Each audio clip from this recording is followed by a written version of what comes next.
It's a big week for Jay-Z. His Rock Nation is geared up to produce the most watched live performance of the year, the Super Bowl halftime show. And of course, he was there to cheer on his wife, who took home the coveted award of Album of the Year at this year's Grammys. So in light of all of that, he's also making a surprising move in his ongoing back and forth with Tony Buzbee. Now at this point, we all know who the Texas-based attorney is.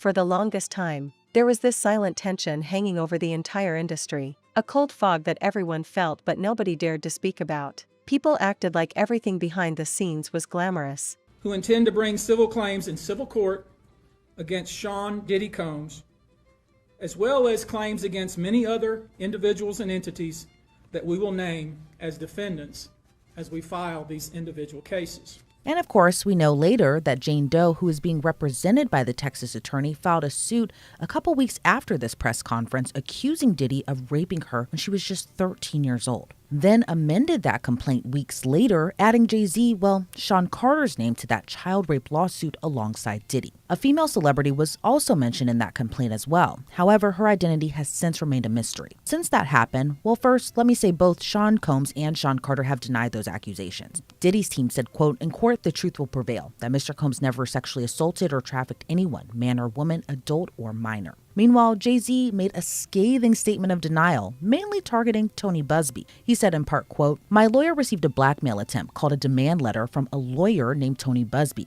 What he had calculated was the nature of these allegations and the public scrutiny would make me want to settle. No, sir, it had the opposite effect. It made me want to expose you for the fraud you are in a very public fashion. So no, I will not give you one red penny." Now that statement went on to call Tony Buzbee a deplorable human, a man with no valor, and an ambulance chaser in a cheap suit. Now, while Diddy sits in a jail cell awaiting trial, by the way, pleaded not guilty to those charges, denies all the accusations made in the various lawsuits, Jay-Z and Tony Buzbee have been going back and forth with lots of motions filed, complaints filed, and accusations flying on both ends. The Jane Doe alleging she was raped by Diddy and Jay-Z went on NBC, where they pointed out consistencies in her account of what happened, including that her father picked her up after the alleged rape.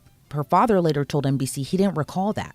She claimed she spoke to a celebrity there, but that celeb wasn't even in New York at that time. And photos showed Diddy and Jay-Z at different locations than the Jane Doe described. Now, that interview happened in mid-December. By the end of that month, Jay-Z sued Buzbee for defamation and extortion. Jay-Z's legal team has also been pushing for the Jane Doe to not hide under anonymity. And of course, Jay-Z's lawyers have been trying to get his name off that child rape lawsuit or just have it dismissed altogether. Now, a judge ruled that she can proceed anonymously for now, but scolded Jay-Z's attorneys for their combative motions and inflammatory language used against Tony Buzbee. Then in January, a legal petition was filed by a Texas man who is represented by Tony Buzbee, who also accused Jay-Z's lawyers of bribing people to sue Buzbee and his law firm. So a lot's happened. Now, in a surprising move, Jay-Z's lawyer Alex Spiro is seemingly softening up on Buzbee. In a letter to Judge Annalisa Torres, the same one who previously scolded him, Spiro wrote, quote, "Dear Judge Torres, we write on behalf of defendant Sean Carter to respectfully request that Mr. Carter's motion for sanctions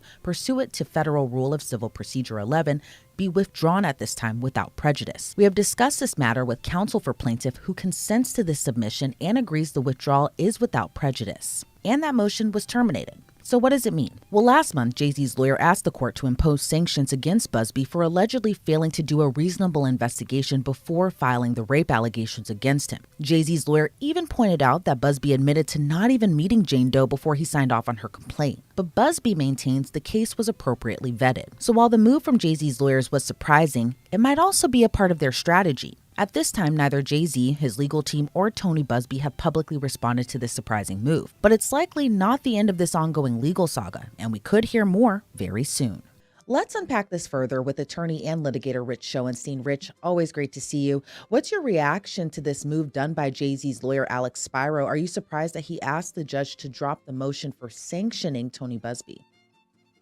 Well, I'm a little bit surprised because, asking for sanctions is a pretty aggressive move. And so to turn Powerful, iconic, unstoppable, but behind that shine, behind the staged smiles and the myth of brotherhood, there was a storm boiling so violently that anybody who got too close ended up getting swallowed alive. And for years, one figure in particular kept that storm hidden. The second they walked into a room, everyone adjusted their posture, lowered their voice, and pretended not to notice the darkness everyone felt but nobody named. You could feel the fear in the air when conversations shifted. You could feel the hesitation when people tried to explain what went on. But now, Now the person everyone thought would never speak has finally shattered that wall of silence. And the second those words came out of his mouth, the entire industry froze. It wasn't just that he talked, it was what he talked about, how he talked about it, and how every sentence carried the weight of decades of secrets people worked hard to bury. He didn't raise his voice, he didn't dramatize anything, he didn't cry, he didn't shake, he just told the truth, calmly, clearly, like someone who had finally cut the chains that kept him quiet for way too long. And the moment that truth hit the light, everything people thought they knew about that Around and withdraw that motion is a notable retreat from that move. So I wasn't expecting it, and the question is, why did they do it? And I would assume that's what we're going to talk about. Definitely. And I, also want to ask, this letter said they want to withdraw it without prejudice. Why is that part important? Well, without prejudice just means they could bring it again. So you can either withdraw a motion with prejudice, which means it's resolved and we can't bring it again, or without prejudice, which means the court doesn't have to deal with this now, but we're not waiving our rights. We're going to save the right to bring the motion again at a later time. And, as you just mentioned before, I guess we're going to get into, why was this move even done in the first place? Now, Jay-Z's lawyer was previously scolded by that same judge for using inflammatory language against Tony Busby. But do you think that this is a part of a new strategy not to be harsh on the Jane Doe lawyer, instead hope to just get this suit dismissed instead? Possibly. So that first thing you mentioned about the judge's reaction, I have three theories about why this was withdrawn. And the first one is exactly what you said. The judge has already indicated on the record that she's not thrilled with the way the attorneys are going at each other in this. And no judge is. No judge wants to make a case about conflict between the lawyers. Lawyers end up skirmishing all the time. They don't like each other all the time. They accuse each other of bad stuff all the time. And no judge wants the case to be about that. The judge wants the case to be about the merits, about the claims, about the parties, not about the lawyers. So she dressed down the lawyers at one point about this kind of activity, and it's possible that they have withdrawn the motion because they just don't think the judge is going to really consider it, given her predisposition. That's one possibility. And what's your other possibility? Well, I have two other possibilities, and there could be a mix of the three.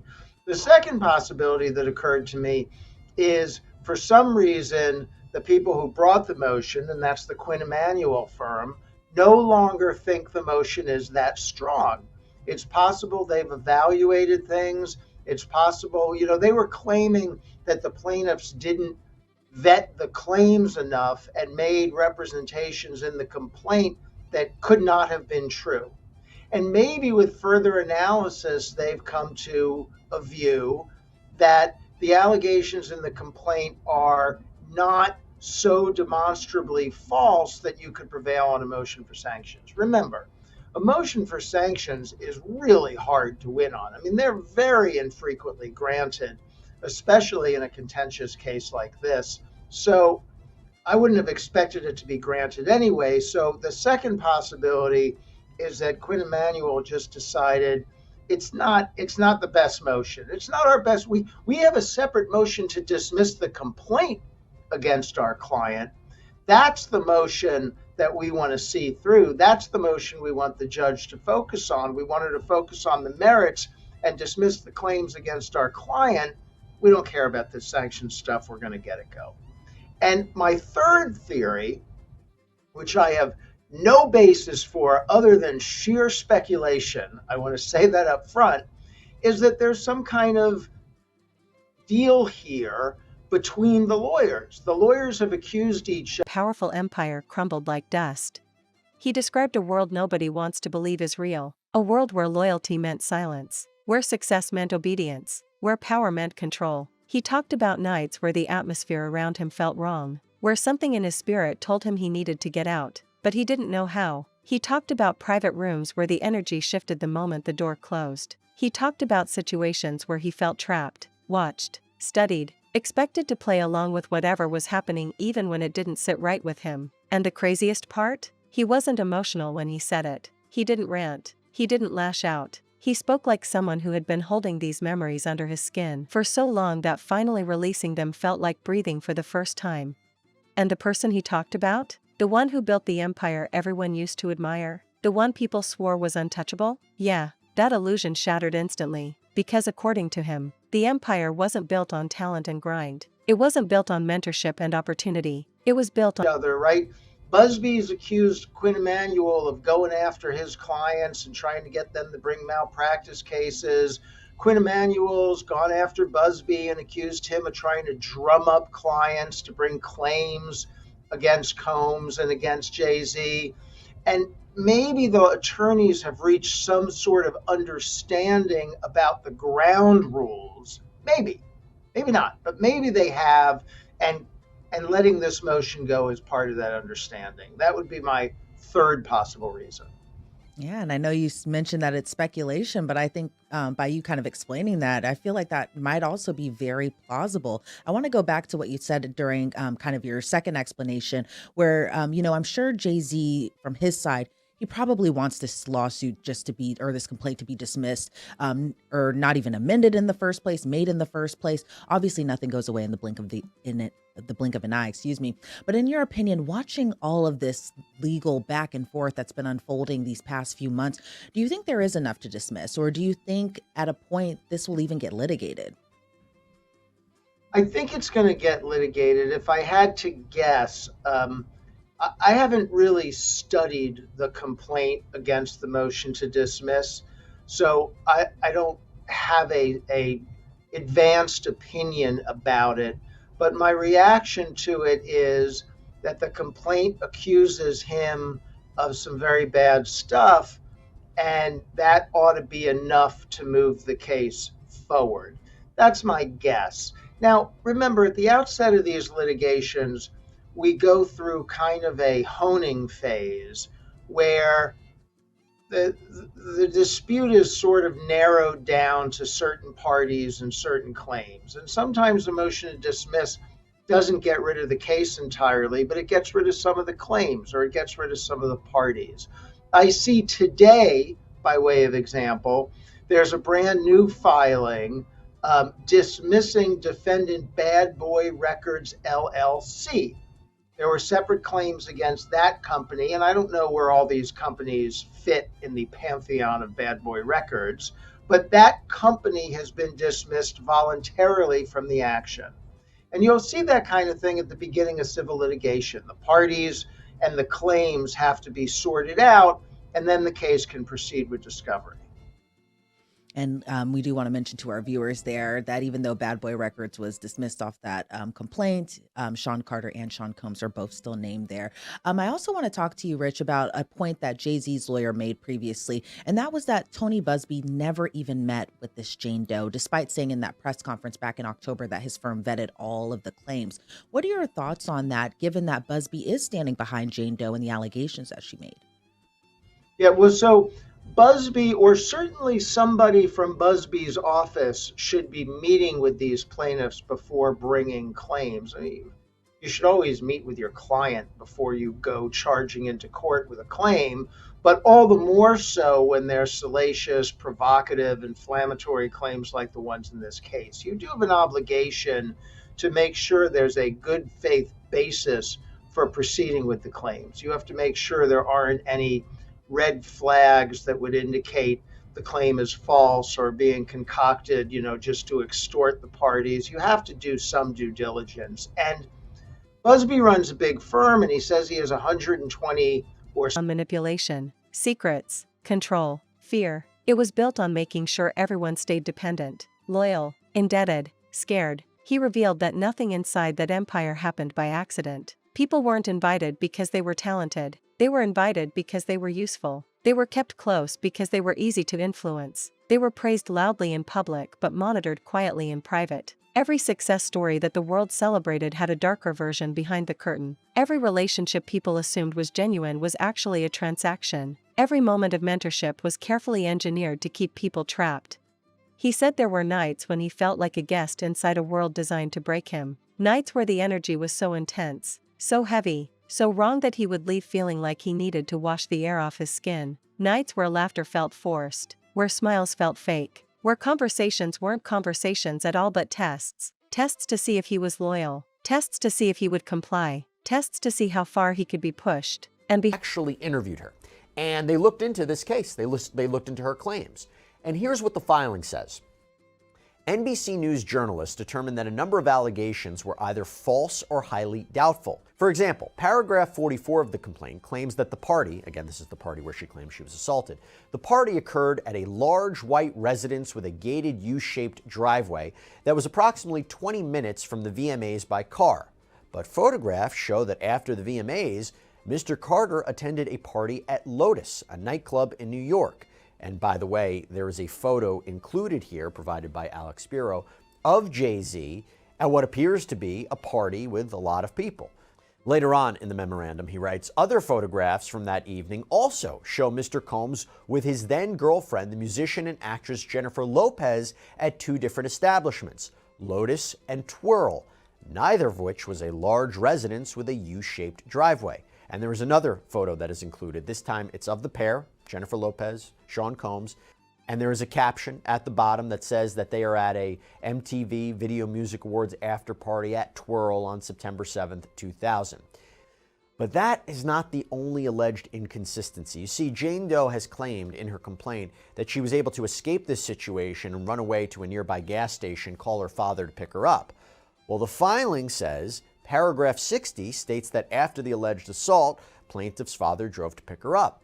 But her father has no recollection of doing so, despite the fact that it would have been a 10-hour drive round trip to retrieve his 13-year-old daughter from a random gas station. And yeah, that was included in the NBC report. It was a big part of it because this accuser's father told NBC, quote, I feel like I would remember that and I don't. I have a lot going on, but I mean, that's something that would definitely stick in my mind. Now, Spiro continues in this filing saying paragraph 46 states that plaintiff spoke to celebrities at the alleged party, but when journalists pressed her as to which celebrity she spoke with, she named a person who was in Chicago that evening performing a concert. So Spiro explains a little bit more about this later on in the filing, where he writes, plaintiff also claimed with certainty that she spoke with musician Benji Madden at the alleged party about his tattoo, The Last Supper. She supposedly remembers this interaction with clarity because she has a religious background, so it was something to talk about. But Mr. Madden was not even in the state of New York. His representative told NBC that he did not attend the VMAs and in fact was on tour in the Midwest with his band Good Charlotte. Then, Spiro writes, paragraph 40 states that plaintiff watched the VMAs on a Jumbotron. In fact, photographs from that evening show there was no Jumbotron, as New York City had denied MTV a permit. And included, also by Jay-Z's legal team, is a screenshot of what appears to be a video, so it's a still shot, from a YouTube video that is titled 2000 MTV VMAs Red Carpet. And it appears that someone is performing on an outdoor stage in New York, but from that pic, yeah, you don't see a Jumbotron. Then, Spiro continues, and the same paragraph says that plaintiff approached limousine drivers at the VMAs. And by the way, the allegation was there is that a limousine driver had taken her to this party. But, Spiro writes, video shows that the limousine area was cordoned off by police and inaccessible. Behind every test was the same person, watching, analyzing, shaping him into something he never agreed to become. And when he finally realized he needed to leave, it wasn't because he had a sudden moment of clarity. It was because he woke up and realized he didn't even recognize himself anymore. He said he felt like he was living someone else's life. He felt like he was being molded into a version of himself that served someone else's power. He described moments where he questioned his own instincts, his own purpose, his own safety. He talked about walking into rooms where he felt outnumbered even when he wasn't. He talked about feeling like every step he took was being judged by someone with more control than anyone should ever have. But the craziest part came when he described the turning point, the moment everything shifted, the moment he realized that the person he'd trusted, the person the world worshipped as a visionary, wasn't guiding him. He was using him, not for growth, not for support, for leverage, influence, image. He said the entire empire relied on people like him staying quiet. To fans. And included is another screenshot of that same video from YouTube of the exterior of the Radio City Music Hall where the VMAs was being held. And you see limousines outside with police appearing to be on each side, and there are barricades. Now, this accuser did concede to NBC that she has, quote, made some mistakes in her retelling of the story, but she stands by her account, saying you should always fight for what happened to you, you should always advocate for yourself and be a voice for yourself, you should never let what somebody else did ruin or run your life. I just hope I can give others the strength to come forward like I came forward. But obviously, Jay-Z and Spiro disagree, right? And they say in their memorandum, confronted with those glaring red flags, a competent and ethical attorney, again talking about Tony Buzbee, would have not only omitted the many erroneous allegations from the complaint, but also completed a thorough and careful vetting of the core assault allegation before affixing his or her signature to the complaint. Abiding by that ethical duty was especially important here, given the defamatory character of the assault allegation and the near certainty that the complaint would generate massive publicity in light of the identity of the defendant, inflicting irreparable reputational harm and forcing him to explain to his own children that he had been falsely accused of assaulting a child. And conducting a thorough inquiry is particularly critical, whereas here, the plaintiff has no corroborating witness for her account and claims that she did not tell a soul about the incident at any point in the last quarter century, including her father, who supposedly picked her up. Spiro continues that a reporter was able to undercut almost all of the events of plaintiff's narrative just 5 days after the FAC, the First Amended Complaint, was filed only highlights the complete lack of investigation undertaken by her own attorneys. A simple call to her father, a review of publicly available video footage and photos from that night at and after the VMAs, or a review of publicly available property records would have quickly revealed the implausibility of her allegations. But Mr. Buzbee has all but admitted that he declined to undertake such a basic investigation. When confronted by NBC News journalists with the series of false allegations in the complaint, Mr. Buzbee sought to cover for his utter lack of diligence by claiming his client would undergo a polygraph examination, an offer he seems to have abandoned since making it weeks ago. And he passed the buck, stating that another unnamed firm had vetted the allegations and that the Buzbee law firm would, quote, continue to vet claims and collect corroborating data to the extent it exists. So yes, that is true based on the NBC reporting. He said that. And Jay-Z argues that's not adequate. That is, quote, entirely improper, and that it was Buzbee's job to conduct a factual investigation before he signed and filed this complaint, not afterwards. And Jay-Z and Alex Spiro double down on this, and they make the argument that if you look at how Tony Buzbee has conducted himself since Combs was arrested and indicted, it shows that Tony Buzbee hasn't been doing his proper due diligence. Why do they say that? Because after that happened, after Sean Combs was arrested and indicted, they say that Buzbee apparently published a 1-800 hotline number for potential plaintiffs to sue Sean Combs for abuse. And they say just 2 weeks later, he holds this press conference where he claimed that more than 3,000 people had contacted him through the hotline, and that he claimed he was representing 120 plaintiffs who wanted to bring lawsuits against Sean Combs. That is true. He did hold that presser. We covered this on prior sidebars. But they argue, quote, that sequence alone strongly suggests that Mr. Buzbee's vetting of claims was grossly deficient.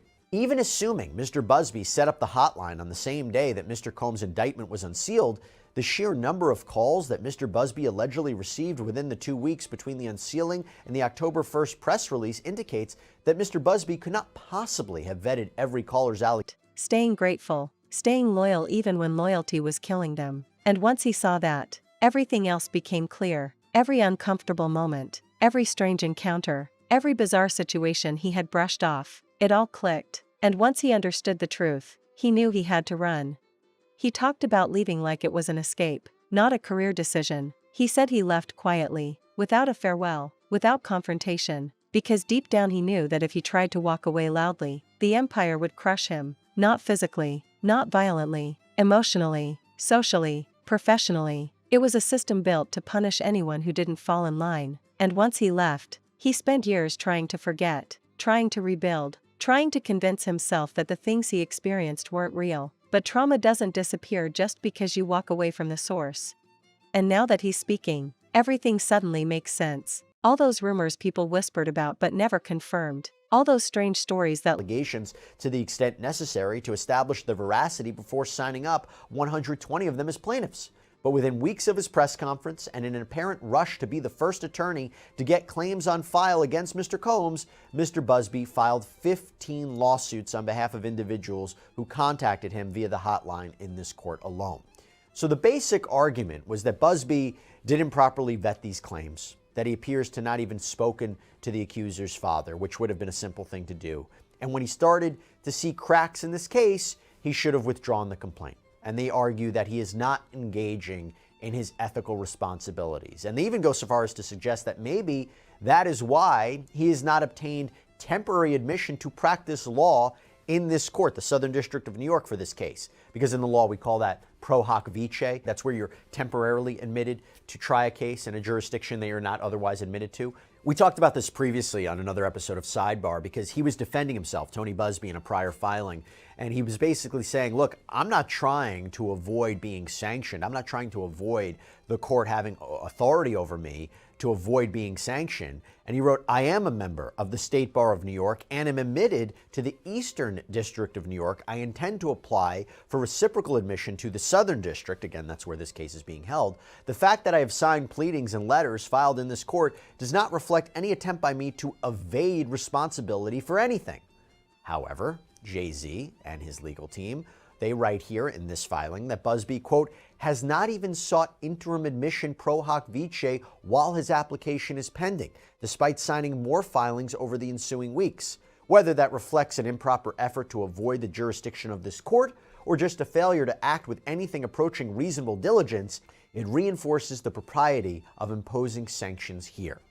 So Spiro doubles down and tries to reassure the court that what Busby is accused of here, these Rule 11 violations he says that he has committed, that they are extreme, that this isn't levying, quote, irrelevant ad hominem attacks against Tony Busby. Now that is seemingly in reference to what I mentioned before, where the judge had chastised Alex Spiro for what he was saying about Tony Busby. They're saying it goes beyond this. This is not just personal ad hominem attacks or anything like this. And they even claim that Tony Busby is a repeat offender. So Alex Spiro writes, on October 14th, 2024, he, meaning Tony Busby, filed a different complaint on behalf of an anonymous John Doe against Mr. Combs that has also contained easily disprovable allegations. For example, that complaint asserted that John Doe had never been married, but CNN reported the contrary. He was married, and his marriage purportedly ended after the alleged assault. That is information that any attorney could obtain during an introductory meeting with his client by simply asking questions about his marital history or how the alleged assault impacted his life. The complaint also asserted that Doe was assaulted in 2006 in the Hamptons at Mr. Combs' white party. But again, CNN revealed that the white party was held in Saint-Tropez in 2006 and in the Hamptons in 2007, something Mr. Busby could have learned through a simple Google search. So let me just take a quick pause here to talk about this, because a counter-argument for Tony Busby to fight against this, I imagine, could be none of these inconsistencies in Jane Doe's account or John Doe's account make the story not true. With respect to Jane Doe, yeah, there may be details that are wrong, but isn't that natural? We're talking about something that happened 24 years ago. Well, now 25 years ago, but 24 years ago when she filed the complaint. And if the allegations are true, leaked but never stuck. All those sudden career shifts, unexpected disappearances, abrupt changes in personality from people who once worked inside that empire. Suddenly the puzzle pieces fit. Suddenly the silence makes sense. Suddenly the industry is realizing that maybe the reason so many people never spoke was because they were terrified of what would happen if they did. And the empire, the one built on image and influence, it's trembling, because the person speaking isn't some outsider. He wasn't a rival. He wasn't an enemy. He was someone who was inside, someone who saw everything, someone who lived it, someone who the empire never expected to walk away, let alone talk. And since he spoke, more people are whispering, more people are reconsidering their silence, more people are starting to realize that the truth is more powerful than the illusion they were forced to protect. What he revealed isn't just disturbing, it's career-ending, it's reputation-shattering, it's the kind of truth that rewrites history. And the craziest part? He didn't even share everything. You can hear it in his tone. You can hear it in his pauses. You can hear it in the weight behind his sentences. There is more, so much more. Stories he's not ready to share. Stories that would destroy people. Stories that would make even the most powerful figures in the industry panic. but the beginning was enough. The beginning was enough to shake the entire foundation of that empire. Enough to make people question everything they celebrated. Enough to expose the darkness that everyone suspected but nobody could confirm. And now the world is watching, waiting, listening, because once one person speaks, the silence is gone, the fear loses its power, the truth starts spreading, and the empire that once seemed untouchable starts cracking from the inside. And the person who thought he had complete control over everything and everyone? He's finally realizing that power built on fear doesn't last forever. Influence built on manipulation eventually collapses. And no matter how big the empire is, no matter how loud the image is, no matter how intimidating the reputation is, the truth always finds its way out. This is only the beginning. The industry isn't shocked because one person spoke. The industry is shocked because they know others will follow. And when they do, the entire world will finally understand what was hiding behind the curtain all along.